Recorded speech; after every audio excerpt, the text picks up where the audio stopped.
Welcome everyone. My name is Adrian Fernandez-Perez. I came from Auckland University of Technology, New Zealand, and I think about this hour I will be sleeping, so I apologize beforehand if I get a slap during my presentation.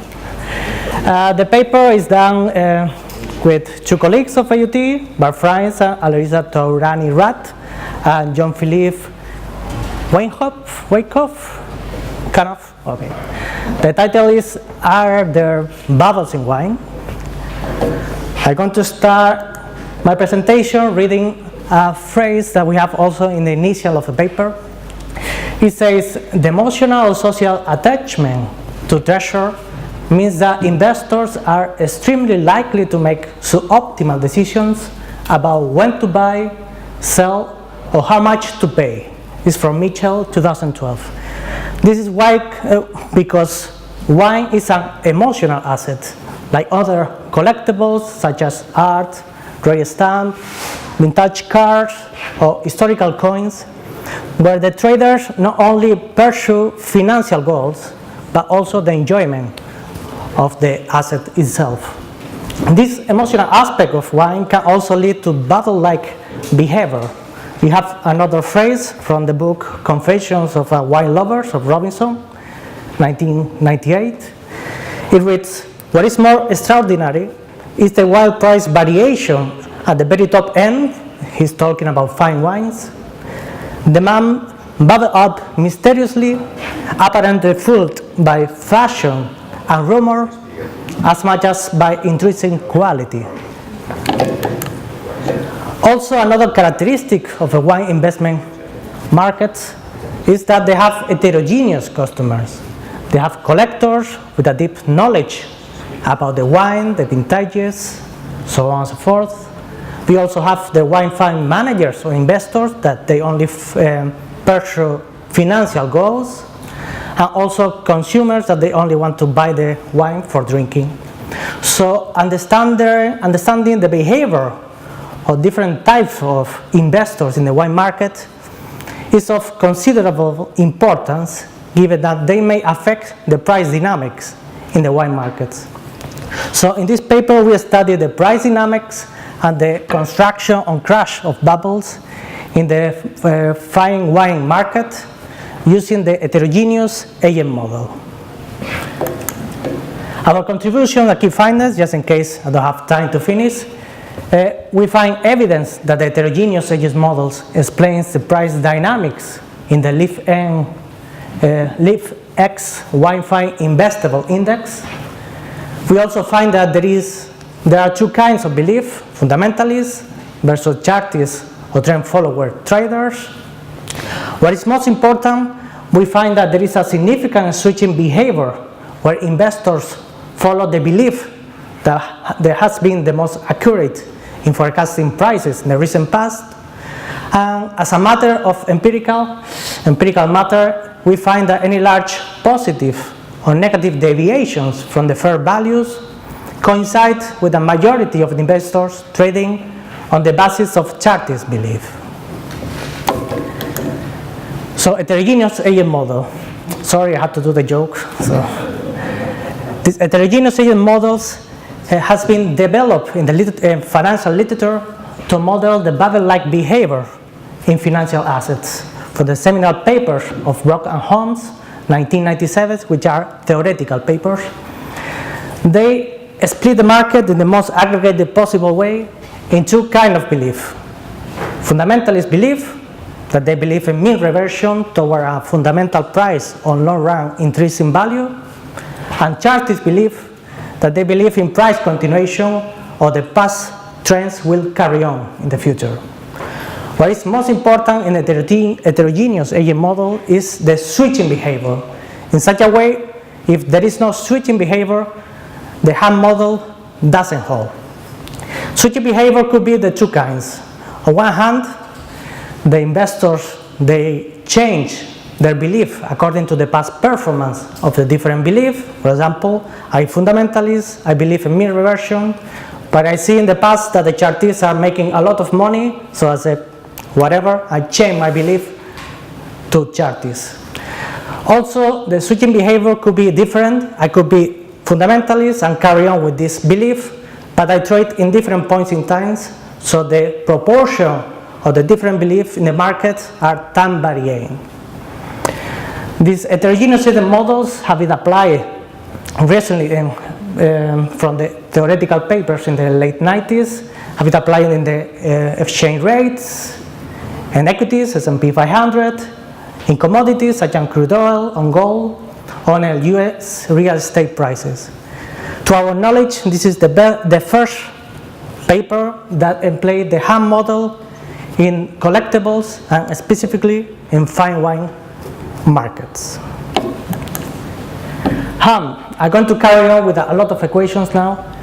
Fundamentalists, we use the most standard method to split the markets in two big beliefs. We have the fundamentalists that believe in mean reversion. This could be, for example, experienced wine investors or institutional investors with a deep knowledge about the market, or they have the funds to obtain information about the vintages and wines. Also, we have the chartists or trend followers. This belief in price continuation. This could be, for example, less experienced buyers, new rich or new markets like Asian markets. So the price dynamics is a combination or weighted average of the different kind of belief, where in this case the residuals could be simply the consumers or the collectors. So what is most important, as I said before, is the switching behavior, which is in the switching function. This switching function depends on the past performance of the different belief, and what is the most important parameter is the gamma, which represents the intensity of switching. In such a way, if the gamma is 0, means that there is no switching behavior and the Ham model doesn't hold. Instead, the gamma could be from minus infinity to plus infinity. Data. In this paper, we employ the LIF-X fine wine investable index that tracks the most investable wines in the market. We download the data from Thomson Reuters data street with the long sample that they have, January 1988 to October 2016. Also, we obtain alternative wine indices from the London International Vintners Exchange for a shorter sample from December 2003 to October 2016, where have indices for different regions. Fundamental price. This could be the most difficult part of the Ham models. First, fundamental price is unknown, and this is true here in the wine markets and also in equities on any other commodity. So what we do in this paper is we took one fundamental price that we thought, and then in the robustness we employed a bunch of fundamental prices to see if the main results of the paper hold. The fundamental price that we use for the main part of the paper is based on hedonic prices model in a very, very naive way, a little silly I guess, where the log prices or the log index is regress the full sample against a trend which could represent the aging of the model or the prices of the wine, and a vintage variable, which is in the most simple possible way a dummy equal one in the vintages of the wine index at the end of the sample and 0 otherwise. You have here the wine index and how the fundamental compares with the wine index.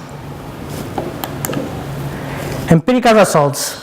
What is the standard in this Ham model literature is you have a static model when you don't allow switching behavior, and compare with the dynamic model when you allow switching behavior, and see if the dynamic models explains better the price dynamics of the index or not. Quickly, in this paper we find that fundamentalists are stabilizers. They have a negative coefficient, which is alpha, and significant means that when the prices deviate from the long run intrinsic value, the fundamentalists trade to pushing the prices toward the fundamental or long run intrinsic value. The chartists are destabilizers here, which is the beta, which is positive or significant. So it means that the chartists are pushing the prices away from fundamentals.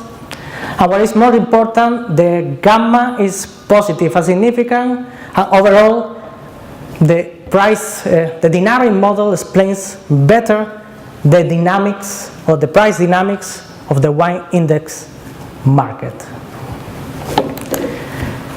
In this graph, in the top graph, we represent the fundamental weight, which is closer to 1 when there are more fundamentals in the market, closer to 0 when there's more chartists. And the bottom figure or graph, we represent the deviation of the fundamental price. And we observe that any large positive or negative deviation from the fair values coincides with the majority of the investors trading on the basis of charting belief. So any deviation in the bottom graph, higher or lower, represent with a top graph with values or weights close to 0. Robustness, as I said, we employ a bunch of fundamental prices when we take into account the aging in different ways, we take into account the vintages in different ways. We also follow the literature and employ a moving average. In all these cases, we observe that the HAM explains the Phi 1 prices dynamics better than the static model. So the HAM model holds with all this bunch of fundamental prices. The second robustness, we employ alternative wine indexes for different regions. And quickly we observe how, well, for the different fundamental prices, we observe how HAM is present in the leaflet investables for a shorter sample. The Bordeaux Legend 50, the rest of the world 50, and Burgundy 150.